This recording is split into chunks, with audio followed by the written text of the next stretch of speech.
Soy docente universitaria en la Universidad de AFIT, en la Universidad de Antioquia y en la Universidad Luis Amigó. A medida que voy conversando, pueden hacer sus preguntas a través del chat. Yo puedo visualizar las preguntas en el chat, las puedo retomar y podemos conversar de tal manera que nuestra conversación se torne un espacio, además de didáctico y pedagógico, una experiencia agradable de interacción. Nadie está exento de vivir en la vida momentos de crisis, momentos de adversidad.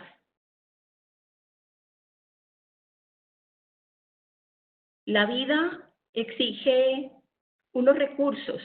La vida misma, para ser vivida, exige una serie de recursos. Esos recursos son de carácter personal, de carácter biográfico y además de carácter contextual o social.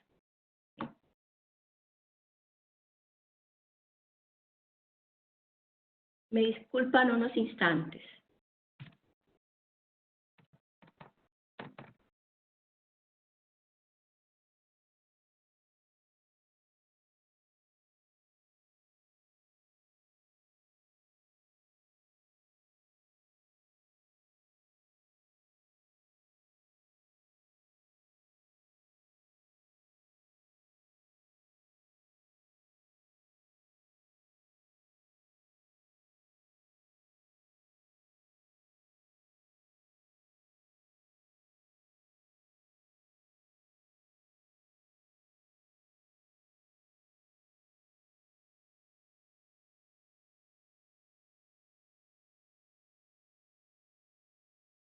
Incluso los aspectos aparentemente negativos de la vida pueden llegar a convertirse en algo positivo cuando se afrontan con la actitud correcta.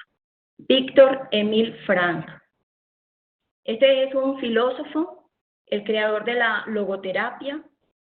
Estuvo en los campos de concentración nazi durante el Tercer Reich alemán y fue un sobreviviente de esta situación altamente adversa, capaz de crear en la persona vacío existencial. La adversidad, entonces, como les decía, es un acontecimiento que resulta desfavorable para la persona que lo vive y supone una carga de tensión, dolor, angustia, preocupación muy intensa que puede tener un impacto tanto en nuestra salud física como en nuestra salud mental, emocional. En el inevitable arte de vivir que cada cual practica a diario, la vida, como les decía, nos exige muchos recursos, desplegar un ingenio constante para convertir la existencia en una victoria que asume su condición. El resultado de esa victoria es nuestra propia obra de arte. Es decir, tenemos en nuestras manos la posibilidad de convertir nuestra propia existencia en una obra de arte. La adversidad nos recuerda una de nuestras características humanas más valiosas, y es que nuestra condición humana aquí en la Tierra es frágil. Todo lo vivo en la Tierra es frágil, susceptible a la vulnerabilidad. La palabra vulnerabilidad viene del latín vulnus, que significa propenso a la herida, propenso al daño, pero también tiene una doble condición, y es que a la vez que podemos sufrir heridas, sufrir daños, también podemos causar heridas y también podemos causar daño. La vulnerabilidad nos recuerda, ¿sí?, nuestra humanidad. Y la palabra humanidad viene del latín humus, que significa que proviene de la tierra, que proviene del suelo. Por lo tanto, nuestra humanidad nos recuerda nuestro suelo histórico común, es decir, compartimos con otros humanos esta misma condición de fragilidad, de vulnerabilidad, pero también de un origen común que es la tierra, que es el suelo. A su vez, el suelo, la tierra, es nuestro origen y nuestro fundamento.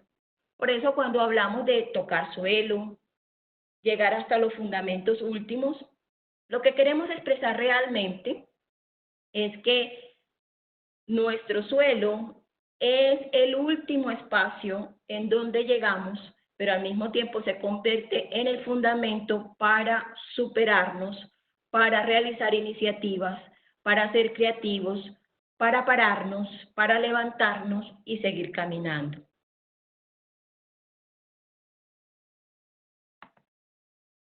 Todas las crisis tienen una misma secuencia. Toda crisis genera un conflicto interior, pero también puede generar un conflicto con las personas más cercanas, con las personas más amadas, incluso con las personas a las cuales no queremos causarle ningún daño, pero una crisis vital, una crisis colectiva, una crisis familiar, ¿sí?, puede generar un conflicto, una situación en donde no sabemos cómo responder ante el acontecimiento perturbador, adverso, y a veces, muy dolorosamente, ocurren rupturas. Rupturas en nuestra propia persona, es decir, nuestro proyecto de vida, nuestra cotidianidad, los modos de proceder, los modos habituales de vivir, se fracturan, ¿sí? Y esa fractura produce un detenimiento. Y también pueden darse fracturas o rupturas en nuestras relaciones interpersonales, en nuestras relaciones afectivas más significativas. Esa ruptura lleva a otra sensación, y es la sensación de que toda nuestra vida está en caos, de que no toda nuestra vida está en desorden, ¿sí? Y al encontrar ese desorden en nuestra vida, porque lo que era ya no es, y lo que está aconteciendo generó ese caos, entonces experimentamos también una sensación de desadaptación, una sensación de no saber qué hacer, no saber cómo vivir, no saber cómo actuar, ¿sí? Y por lo tanto, necesitamos organizarnos, organizar nuestra vida interior, tratar de organizar las relaciones inmediatas, las relaciones afectivas inmediatas, ¿sí? Y mientras eso ocurre, necesitamos un proceso cognitivo y afectivo que se llama comprensión, y es reconocer que algo está pasando, reconocer que ese algo, ese fenómeno adverso, tiene la capacidad, ¿sí?, de generar un caos en nuestra vida, un desorden, de alterar nuestra cotidianidad, y a partir de ahí comenzamos a buscar en nosotros mismos, en nuestras relaciones y en nuestro entorno, ¿sí?, unas herramientas, unas capacidades. Cuando hablo de herramientas estoy hablando de capacidades, de habilidades para adaptarnos circunstancialmente a esa situación caótica, ¿sí?, para irla comprendiendo, organizando, ¿sí?, y tomando nuevas trayectorias, o incluso, ¿sí?, partiendo desde cero, tratando de vivir incluso la vida de otra manera. Las crisis pueden tener la capacidad de replantear todo el proyecto existencial que tenemos hasta el momento, ¿sí? Sin embargo, todas las personas en algunos momentos vivimos momentos de crisis. Las crisis son oportunidades de cambio. La palabra crisis, para los filósofos griegos, significa criterio, capacidad de juicio, capacidad de reflexión. Por lo tanto, para los filósofos griegos y para muchos especialistas de la salud mental, las crisis son oportunidades para reorientar las trayectorias de nuestras vidas, son oportunidades para reorganizar nuestra vida, son oportunidades para darnos cuenta de cómo estamos viviendo nuestra vida. A veces no somos muy conscientes de que estamos viviendo a veces la vida de una forma monótona, ¿sí?, o de una forma poco conveniente para nosotros mismos y para las personas que nos rodean, nuestras familias, las personas más significativas a nivel afectivo. Y a veces una crisis irrumpe en nuestra vida como para decir, vea, tome conciencia de que lo que está viviendo, cómo lo está viviendo o cómo está orientando su vida hasta este momento no es lo más conveniente. Sin embargo, este saber no lo obtenemos de manera inmediata, ¿sí? La crisis supone una ruptura y al mismo tiempo supone una detención en la vida, como la vivimos, para poder tomar conciencia de qué es lo que está pasando con nosotros, qué nos aconteció, ¿sí? Y qué es lo positivo que ahí puede darse y puede verse, ¿sí? Y cómo lo negativo condiciona nuestro presente, pero no determina nuestro futuro.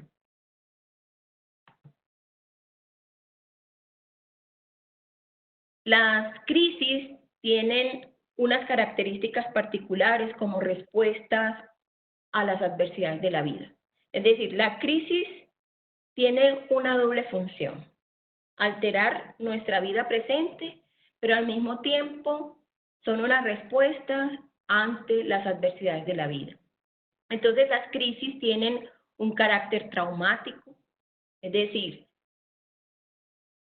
somos capaces de sentir que un acontecimiento adverso, ¿sí?, altera nuestra vida, causa dolor, causa herida, somos vulnerables. Entonces podríamos decir que hay unos conceptos que están íntimamente ligados: la vulnerabilidad, la crisis y el trauma.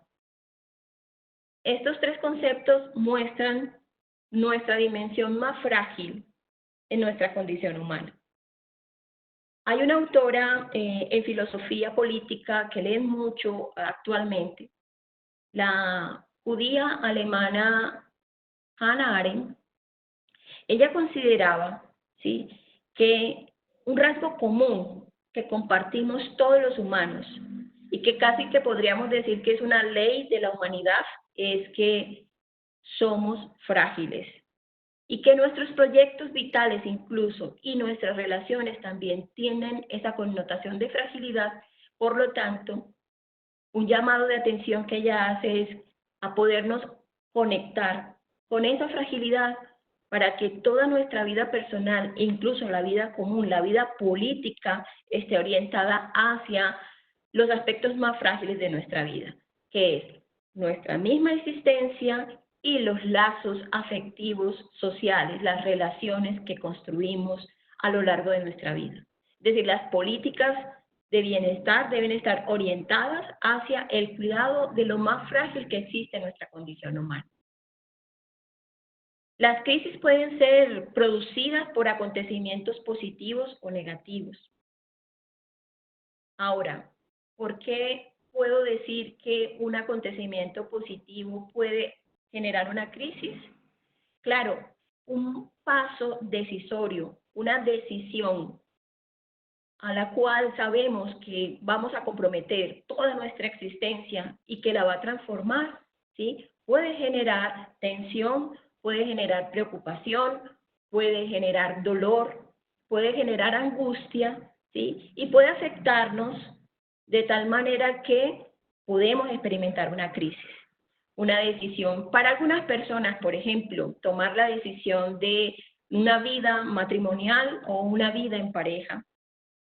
Algunas personas también toman la decisión de cambiar de trabajo sin conocer mucho del nuevo trabajo o la nueva oferta laboral que piensan aceptar. La misma culminación de la vida laboral, ¿sí?, un futuro incierto, la configuración de una vida ya después de haber laborado durante más de 20 años. Algunas personas han tomado y toman la decisión de convertirse en religiosos, en religiosas, de dedicarse a la vida pastoral, sacerdotal. Todas esas decisiones que no necesariamente son negativas y que se convierten en acontecimientos vitales, evolutivos, ¿sí?, pueden generar crisis, ¿sí? Por lo tanto, las consecuencias no son del todo negativas, pero no podemos descartar por ello que una decisión vital, que un acontecimiento positivo puede generar una crisis en la vida de las personas. Otra característica importante es que la crisis desafía la inteligencia. Es decir, todo acontecimiento positivo o negativo que representa una crisis vital desafía la capacidad de comprensión que tenemos, desafía la lógica con la cual hemos vivido nuestra vida y supone tomarse un momento particular para dedicarse a reconocer de qué se trata, qué lo causó, cómo lo vivo, qué ha hecho conmigo, en qué sentido me ha transformado, ¿sí? Cuáles son los retos que me plantea, ¿sí? Y a veces supone que yo cree, que yo me esfuerce por crear una serie de pensamientos, una serie de reflexiones, ¿sí? Una serie de preguntas, ¿sí? Que antes no me había hecho, pensamientos que antes no se me habían ocurrido, pensamientos incluso reflexiones que antes no había creado. Por lo tanto, un gran desafío es que un acontecimiento positivo o negativo que genera crisis, por ser adverso, por crear tensión, preocupación, angustia o dolor en mi vida, entonces me lleva a hacerme preguntas existenciales que nunca me había hecho, para las cuales nunca me había preparado, a las cuales nunca había imaginado que podría llegar. Y por lo tanto, se esperaría, por el propio bien nuestro, que las respuestas que nos damos a nosotros mismos sean absolutamente honestas. Es decir, el autoengaño no es conveniente en la crisis. Por eso a veces, y muchas personas buscan ayuda profesional en época de crisis, porque necesitan encontrar en compañía de otros, ¿sí?, respuestas honestas para saber cómo vivir la vida después de la crisis o cómo comenzar a configurar la existencia a pesar de un tiempo presente crítico, a pesar de que está ocurriendo un acontecimiento adverso en la propia vida. Las crisis pueden ser resueltas o no, porque van a depender de la capacidad madurativa de la persona. Así como desafía la inteligencia la crisis, también las crisis van a desafiar qué tanto hemos madurado, qué tanto hemos asumido nuestra condición de ser persona, de ser responsable de nuestra propia vida. Por lo tanto, siempre habrá un riesgo de que cuando estamos ante una crisis, ¿sí?, busquemos culpables, responsables, fuera de nosotros.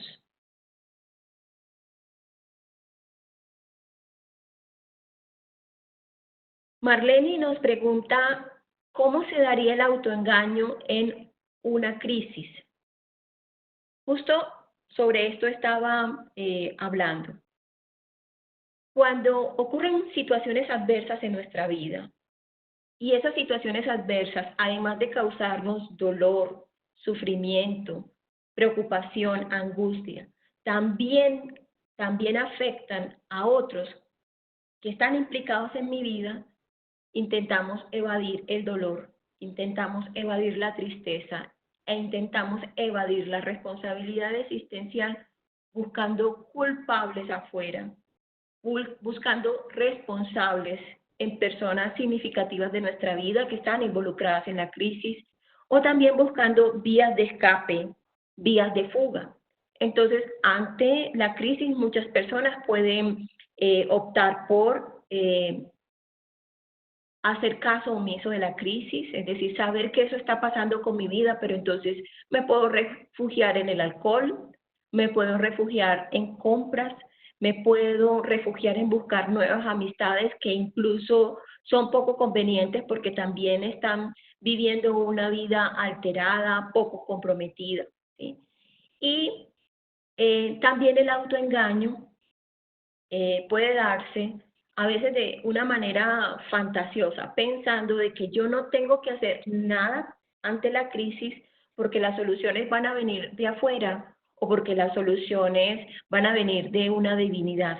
Y aquí quiero ser, además de respetuosa con el sistema de creencias, un poco más precisa. Es decir, es importante tener fe, tener un sistema de creencias, tener un sentido positivo, optimista frente a la vida, incluso pensar de que las cosas pueden cambiar. Pero no podemos desconocer que se requiere de un esfuerzo personal, de una actividad personal, de una decisión personal, de encontrar en las crisis oportunidades para ir configurando la vida con mayor sentido. Entonces, los autoengaños pueden darse por vía de ignorar la crisis, buscar puntos de fuga o utilizar un fantaseo improductivo, ¿sí? Pensando que las crisis se van a resolver sin que yo haga ningún movimiento vital. No sé si para Marlene respondí la pregunta.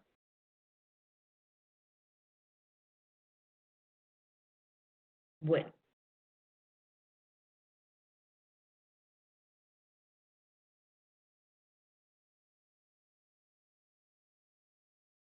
vamos a continuar entonces.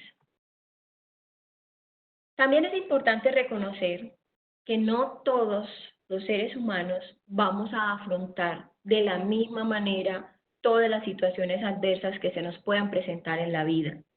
Aquí es importante reconocer las diferencias individuales, ¿sí? Y en parte eso se conecta un poco con el tema del autoengaño y con la pregunta pues de Marlene Colorado, ¿sí? Y es que como las crisis van a desafiar el proceso evolutivo personal, los niveles de madurez alcanzados, ¿sí? Los niveles incluso de personalización, las capacidades de introspección, la capacidad de dialogar con nosotros mismos, de reflexionar sobre nuestra propia existencia y de hacernos respuestas honestas. A veces las personas no estamos preparadas todas de la misma manera para asumir una crisis de manera correcta, adecuada. A veces, ante ciertas crisis las personas pueden verse poco capacitadas. No siempre ocurre que cuando llega una crisis o aparece un acontecimiento adverso en nuestra vida, estamos siempre preparados para hacerle frente a la crisis y disponemos de todos los recursos cognitivos, emocionales o afectivos, o incluso de recursos familiares, de una red de apoyo. Ha habido momentos o pueden existir momentos en donde podemos enfrentar las crisis de una manera conveniente y podemos superarlas, salir adelante, adquirir unos aprendizajes positivos, haber hecho innovaciones en nuestra vida, haber sido creativos. Pero a veces puede ocurrir que no estamos en el mejor momento ni cognitivo, ni afectivo, ni relacional para enfrentar una situación adversa. Y por lo tanto puede ocurrir que una crisis, lo voy a decir así de una manera un poco más coloquial, nos tire más tiempo a la lona, nos lleve más al piso y nos lleve más tiempo, ¿sí? Salir del fondo al que nos lleva la crisis. Ahora, esto también tiene que ver con que haya acontecimientos adversos en gradación, es decir, hay acontecimientos adversos que afectan nuestra vida de manera negativa, ¿sí? Y nos llevan a hacer procesos de transformación y de cambio, pero no tan radicales. Pero hay situaciones adversas que pueden llevar a que nos toque mucho más tiempo, ¿sí? Comprender qué está pasando con nosotros, comprender el acontecimiento adverso, encontrar recursos para poder hacerle frente a esa crisis, incluso emocionalmente demandaría más. Eh, Esos acontecimientos adversos pueden ser, por ejemplo, la muerte trágica de un ser querido, el secuestro, el asesinato también de un ser querido, una enfermedad catastrófica para la cual no estábamos preparados, no había indicios de malestar físico, incluso el ejemplo de los campos de concentración, es decir, la concentración de unas personas en condiciones altamente desfavorables, un régimen político totalitario, una dictadura, una amenaza constante a la vida, resultan ser fenómenos y acontecimientos adversos que van a requerir muchos más recursos afectivos y cognitivos para poder hacerle frente y poder encontrar herramientas, poder incluso crear estrategias, buscar en nuestros propios recursos personales, en nuestras propias capacidades y en nuestra vida relacional, elementos para poder afrontar esas situaciones adversas más drásticas, ¿sí? Por lo tanto, puede ocurrir que esa situación adversa más drástica nos lleve más tiempo para poderla resolver. Requiera incluso que busquemos ayuda profesional o que necesitemos de una red de apoyo más fuerte. Necesitamos una mano de solidaridad y de ayuda. Necesitamos a veces también pedir ayuda y ese es uno de los signos de salud mental, saber pedir ayuda. Eh, pero también sabemos que no siempre tenemos la misma fortaleza y a veces podemos dar tumbos, ¿sí? Demorarnos un poquito más en la comprensión y en la resolución, en la búsqueda de estrategias para enfrentar lo adverso, ¿sí?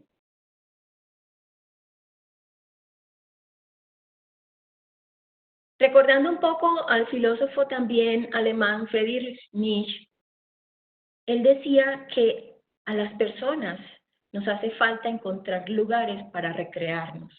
Es decir, él consideraba que las crisis existenciales hacen parte de nuestra condición humana. Por lo tanto, para él las crisis existenciales eran lugares en donde las personas podríamos, ¿sí?, recrearnos. Y de ahí es donde viene la idea que señalaba en unas diapositivas anterior sobre convertirnos a nosotros mismos en nuestras propias obras de arte, ¿sí? Entonces, este recrearse tiene que ver con la capacidad que tiene el ser humano para reorientar las trayectorias de su propia vida, para iniciar una vida incluso desde cero, para hacer unas transformaciones subjetivas altamente significativas, ¿sí? Incluso podríamos llegar a concluir que una persona después de una crisis puede decir que su vida era una antes de la crisis y después de la crisis otra, ¿sí? Y decir, yo ya no soy la misma persona desde que me ocurrió lo que me ocurrió.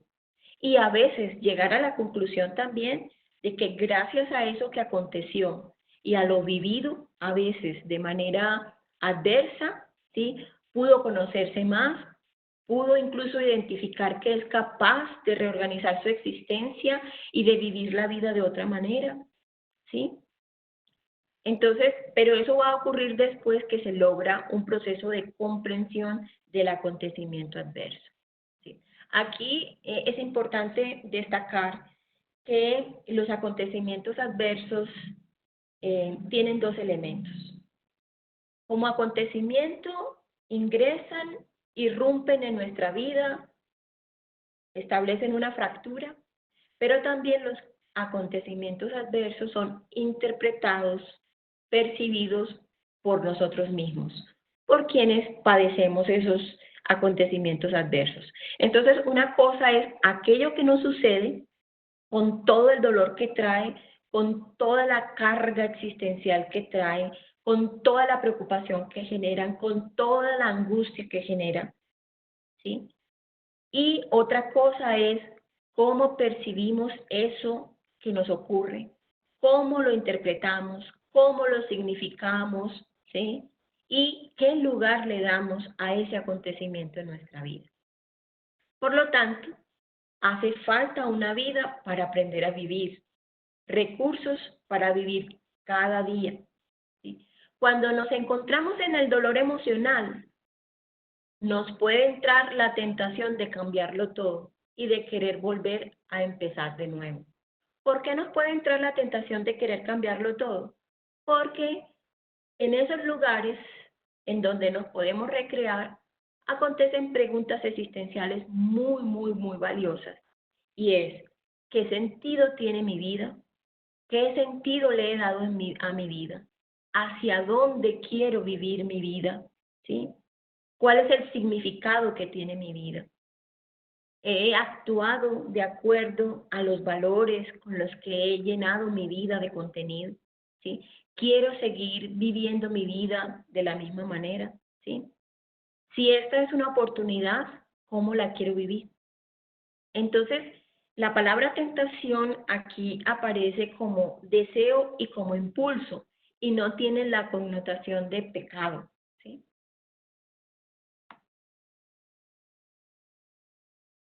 Frente a lo adverso, entonces, los seres humanos tenemos la capacidad de resistir, sobrevivir, salir ilesos, salir adelante.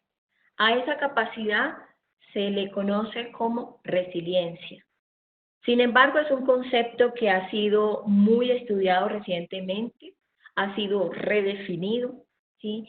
Y hoy por hoy se habla de la resiliencia como un proceso de superación de los efectos negativos de la exposición a un riesgo, a un acontecimiento o a una situación adversa, o superar los efectos negativos de un trauma, de un dolor, de una herida. Entonces, la clave aquí está en entender la resiliencia como proceso, ¿sí? Eso quiere decir que es un dinamismo, que es algo que se va desenrollando, que se va desarrollando, que se va desplegando, algo que vamos haciendo y básicamente somos resilientes, no es al acontecimiento adverso, el acontecimiento adverso apareció, ingresó, irrumpió en nuestra vida, alteró nuestra vida, generó caos, generó una ruptura. Vamos a ser resilientes o sobrevivientes o resistentes es a los efectos negativos que ese acontecimiento adverso trajo en nuestra vida, el trauma que pudo haber causado y el riesgo al que nos expuso. Por eso es importante esta distinción que hacía respecto a los fenómenos adversos. ¿Sí? Ellos acontecen, aparecieron, inevitablemente aparecen, pero el significado, la percepción, ¿sí? Es importante porque esos efectos negativos son los aspectos con los cuales tenemos que lidiar en la cotidianidad después que irrumpe lo adverso. Y por lo tanto, la pregunta existencial es importante. Si bien aconteció algo que condiciona mi presente, ¿cuál es el lugar que le quiero dar a sus efectos negativos en mi vida? ¿Sí? Yo puedo tomar la decisión de aislarme con un pensamiento negativo del trauma, del acontecimiento adverso, no hablar con nadie de ello, ¿sí? Mantenerlo en la memoria, recreándolo una y otra vez y permitiendo que los efectos negativos, ¿sí? De eso adverso altere mi salud física, altere incluso la bioquímica de mi cerebro y altere mi salud emocional. También la resiliencia ha sido definida como un afrontamiento exitoso de las experiencias traumáticas y la evitación de las trayectorias negativas asociadas con lo adverso, en el mismo sentido en el cual estaba hablando, ¿sí? Yo puedo enfrentar un fenómeno o una situación adversa y sus efectos negativos, ¿sí? Tratando de elegir la actitud más conveniente, es decir, más conveniente para mi ser, ¿sí? Colocándole los significados y las comprensiones más convenientes para mi vida, es decir, cómo puedo, a pesar de lo que me ocurrió, seguir viviendo hacia adelante, ¿sí? Y cómo puedo evitar que los efectos negativos de lo que me ocurrió, el trauma, ¿sí? Lo adverso, lo doloroso que me ocurrió, ¿sí? Determinen todo el rumbo, toda la trayectoria vital que le quiero dar a mi existencia. Podríamos decir que hasta cierto punto, ¿sí? La resiliencia implica una decisión personal de no reducir la vida presente y futura a los efectos negativos de un acontecimiento adverso. Por lo tanto, cuando hablamos de las actitudes o las acciones de autoengaño como formas de evasión de lo adverso y como formas de evasión de la crisis, pues es lo menos conveniente porque el autoengaño no me permite enfrentarme a esas consecuencias negativas de lo adverso, no me permite ver de cara, ¿sí?, las consecuencias que dejó ese acontecimiento adverso en mi vida. Los estudiosos y en la experiencia clínica que tenemos los profesionales de la salud mental, hemos descubierto que los sujetos que han tenido procesos resilientes en sus vidas después de acontecimientos adversos tienen unos atributos y esos atributos y sus contextos están asociados con la resiliencia. Entonces, hay dos tipos de factores. Hay unos factores internos personales, es decir, hay unos recursos de personalidad, hay unos recursos de temperamento, unos recursos de carácter de las personas frente a situaciones adversas, y hay también unos factores externos, si lo quieren llamar, pero son básicamente factores sociales. Es decir, hay algunas oportunidades, hay unos contextos propicios para que las personas puedan vivir procesos resilientes, iniciar trayectorias resilientes en su vida. Esos factores personales son habilidades cognitivas, es decir, personas que son inteligentes, pero aquí me quiero detener un poco y quiero decir que este tipo de inteligencia no tiene que ver con la cantidad de información que una persona tenga sobre un determinado tema. La inteligencia aquí se define como la capacidad que tiene una persona para identificar problemas y poderlos resolver. Me termino el tema de los factores personales o los factores internos y hay un espacio que voy a dar para ver si alguien tiene alguna pregunta, alguna inquietud o quiere hacer alguna intervención. Les decía entonces que los recursos personales como las habilidades cognitivas, la inteligencia, era un elemento importante o se encuentra como un factor importante en procesos resilientes. También una consideración personal, una autopercepción de ser una persona capaz, de tener méritos en la vida, es decir, de sentir que es digno de ser amado, de ser respetado, que tiene capacidades y que confía en sí mismo, también es un elemento importante o se ha encontrado como elementos importantes en personas que han vivido procesos resilientes. El temperamento y la personalidad, es decir, sobre todo la capacidad de sociabilidad y la capacidad de adaptabilidad de las personas. Es decir, las personas entre más flexibles son a nivel personal, entre más sociables son, entre mayor disposición al cambio, apertura al cambio tengan, tienen la mayor probabilidad de ser resilientes ante situaciones adversas. También cuando las personas tienen una perspectiva de esperanza, cuando las personas tienen un sistema de creencias que les permita sentir, ver y enunciar que la vida tiene significado y tiene sentido, ¿sí? Esto es un factor importante dentro de la resiliencia. Y también se han encontrado que muchas personas con fe, es decir, con una práctica espiritual, con una creencia religiosa, también tienen una alta probabilidad de tener recursos resilientes. Y un elemento muy importante y poco trabajado incluso por la psicología, pero que últimamente se está rescatando mucho y es la capacidad para el sentido del humor. Es decir, la capacidad que puede tener una persona para reírse de sí misma, reírse de sus propios errores, incluso reírse de algunos de sus defectos, reconocerlos con jocosidad y con humor. Y también se ha encontrado que las personas que ven en lo adverso algunas respuestas suyas con sentido de humor también permiten que esa adversidad se pueda vivir de una manera más llevadera, ¿sí? Y por lo tanto, las personas desdramatizan, ¿sí?, las percepciones que tienen sobre los acontecimientos adversos o cómo ocurrieron los acontecimientos adversos en su vida.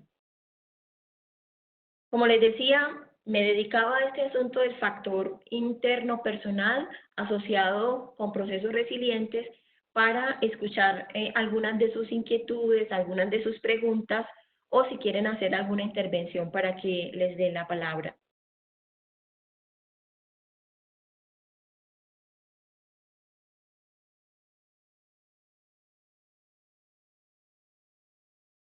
Me gustaría que alguien de los participantes me pueda informar si hasta el momento todo está claro. ¿Alguien quiere destacar algún elemento llamativo de lo que hemos ido conversando a lo largo del tiempo? Bueno, Álvaro Ruda, muchísimas gracias. Me dice que para él todo está muy claro. Continuamos entonces con los factores internos, externos o sociales, ¿sí? Hemos encontrado entonces que en sujetos con procesos resilientes se dan relaciones cercanas, es decir, son personas que durante su vida, en su biografía se encuentra que son muy importantes las relaciones afectivas, las relaciones familiares, las relaciones de amistad y mantienen una cercanía con sus familiares, con sus amigos, con sus conocidos, con sus vecinos, con sus compañeros de trabajo y mantienen relaciones cercanas y tienden a mantenerla a lo largo de su vida. También hemos encontrado antecedentes de crianza segura. También hemos encontrado que las personas resilientes o que han vivido procesos resilientes tienden a valorar mucho el diálogo y la comunicación y valoran mucho las relaciones de confianza. Evitan y han evitado en momentos de crisis el aislamiento. Cuando han acontecido esas situaciones adversas o esos fenómenos adversos, lo que hemos encontrado es que las personas más resilientes son aquellas que buscan el contacto interpersonal y buscan la ayuda, y no necesariamente tiene que ser profesional, puede ser familiar, de amistad, grupos de ayuda, para conversar acerca de lo que les está pasando en su vida y lo adverso que hay en ella. También hemos encontrado antecedentes de buena educación. Cuando decimos buena educación, no solamente es instrucción escolar o académica, sino personas que han encontrado en las relaciones convenientes, respetuosas, dignas y éticas, fortalezas para seguir viviendo. Son personas que son apreciadas y valoradas por su buena educación, por su temperamento agradable y su personalidad agradable al conversar y al interactuar. También se encuentran conexiones, estas personas tienen conexiones con organizaciones prosociales, que son organizaciones de ayuda, grupos religiosos, grupos ambientalistas, grupos animalistas, voluntariados, grupos de ayuda a las personas incluso más necesitadas. Por lo tanto, un factor importante a nivel personal es que son capaces de tener empatía, es decir, son personas empáticas y además son personas solidarias porque también experimentan una emoción importante que es la compasión, que es la capacidad de sentir tristeza y dolor por las situaciones adversas que le ocurren al otro y moverse en la ayuda, ¿sí? Me pregunta Sandra, ¿a qué me refiero con crianza segura? La crianza segura hace alusión a aquella vida temprana, la infancia, la niñez, en donde ha habido un ambiente familiar tranquilo, seguro, protector. Es decir, en donde los cuidadores no necesariamente tienen que ser los padres, porque muchas personas crecen en entornos o en familias seguras y no crecen al lado de sus padres, sino que son acompañados, protegidos y criados por abuelos, tíos o incluso personas que han sido adoptadas más allá de los 4 o 5 años.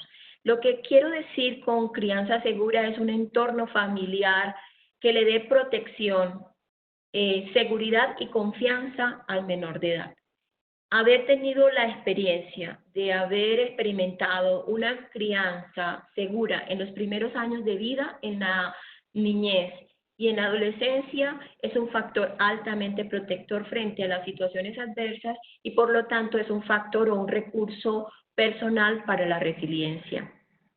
Incluso hay personas que pertenecen a etnias en donde es la comunidad la que se hace cargo de la crianza de los menores de edad de su comunidad y también se pueden constituir en ambientes seguros. Bueno, con gusto, Sandra. También es importante aquí reconocer que un factor social que promueve resiliencia es poder contar con servicios sociales y cuidados de la salud importantes. Es decir, aquí hay un compromiso no solamente con los cuidadores, que son los padres o los cuidadores que asumen la crianza y el cuidado, sino que también hay un compromiso de Estado, un compromiso de gobierno, y es poder proveer a las personas, a sus ciudadanos, de servicios sociales y servicios de cuidado y salud, como la contingencia en la que estamos viviendo. Es decir, se pone a prueba ante esta situación adversa que estamos viviendo de manera común, ¿sí?, la calidad de los servicios sociales y la calidad de los servicios de salud. Y otro aspecto importante que también tiene que ver con los gobiernos es la seguridad ciudadana, la posibilidad de vivir en entornos seguros. La resiliencia entonces puede ser definida como un resultado también, no solamente como un proceso, sino como un resultado caracterizado por patrones particulares de conducta funcional a pesar del trauma o a pesar del acontecimiento adverso.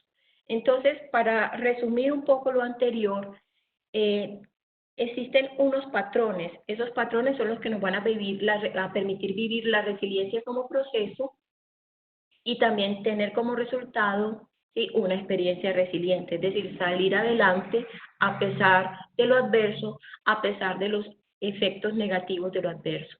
Entonces, hay un patrón disposicional, un patrón relacional, un patrón situacional y un patrón de creencias. Ese patrón disposicional tiene que ver con los elementos de la personalidad y del carácter del que les acabo de hablar. El patrón relacional tiene que ver con todos los factores sociales externos que se convierten en oportunidades y recursos para salir adelante de las situaciones adversas. El patrón situacional tiene que ver con la flexibilidad caracterológica o la flexibilidad de la personalidad.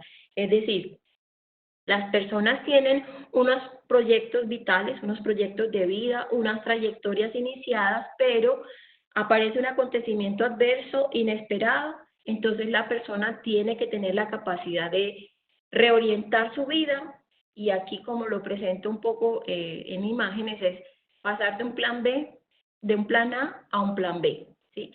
Y es muy importante también el patrón de creencias, es decir, los pensamientos que cultiva la persona habitualmente, ¿sí?, sobre todo si son pensamientos derrotistas, pensamientos negativos, pensamientos con creencias empobrecidas acerca de sí mismo y de sus competencias, pues van a dificultar los procesos resilientes. Pero si tenemos un sistema de creencias, confianza en nosotros mismos, la idea de que merecemos, la idea de que tenemos capacidades, el yo puedo, el yo soy capaz, la idea o un sistema de creencias que nos llevan a pensar de que el mañana puede ser mejor o yo puedo superar a medida que vivo esto, y la fe son aspectos de la resiliencia que aparecen en estas historias de vida de personas que han salido adelante de situaciones adversas.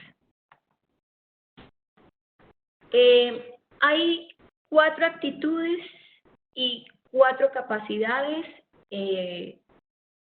como recomendación para vivir procesos resilientes y para enfrentar lo adverso de nuestras vidas. Entonces, el optimismo, mantener una actitud de optimismo, incluso pensamientos de optimismo, pensar de que hay mañana posibilidades de mejorar, de seguir mejorando, de que vamos a salir adelante, de que vamos a ver las oportunidades positivas para el cambio. Todo esto va haciendo que podamos ir desarrollando patrones de resiliencia. También la orientación a la solución, es decir, tomar iniciativa, ¿sí? Pensar de que son mi responsabilidad la forma como yo hago frente a las situaciones adversas también es importante, es decir, tomar la iniciativa para resolver los problemas, no evadir los problemas, no fugarse, no fantasear, sino asumir la iniciativa. La capacidad para ser flexible e ir adaptándose al cambio, hacer los cambios que haya que hacer cotidianos. La resiliencia no es un asunto que se logra de la noche a la mañana, sino que es un proceso, pero también es un resultado.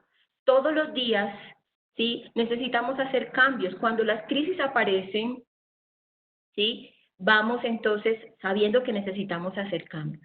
El sentido del humor es absolutamente importante. Reírse de sí mismo, un poco hacer chistes y bromas con las actitudes que hemos asumido, desdramatizar la situación adversa es muy, muy importante. Y en las 4 capacidades, el autocontrol, sobre todo de las emociones negativas, la ira, la rabia, el resentimiento, el deseo de venganza, asumir las responsabilidades, tejer relaciones, es muy importante, vuelvo e insisto, como profesional de la salud mental, pedir ayuda es signo de salud mental, saber pedir ayuda a las personas convenientes, es decir, esas que nos pueden ayudar, aceptar la ayuda cuando nos la ofrecen y configurar todos los días una idea de futuro mejor.